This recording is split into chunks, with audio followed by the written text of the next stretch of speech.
आज हम physics lab में ओपन करके देख रहे हैं हमारे पुराने एसी को। तो ये क्लास 11th है। इसमें एसी के अंदर 3 बेसिक पार्ट्स हैं।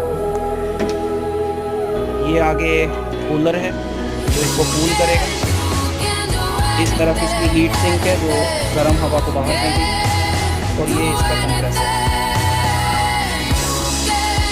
तो इस कंप्रेसर से पहले गैस निकलेगी, वो आएगी इस कूलिंग पार्ट में, और कूलिंग पार्ट में कूल होने के बाद कंप्रेसर इसको वापस खींच लेगा इस मोटी वाली पाइप से, और फिर ये यहाँ से होके जाएगी इस सिंक में, और सिंक में जब जितनी ये गर्म हुई होगी वो सिंक इसको थ्रो आउट कर देगी। और ये सारा काम है कंप्रेसर।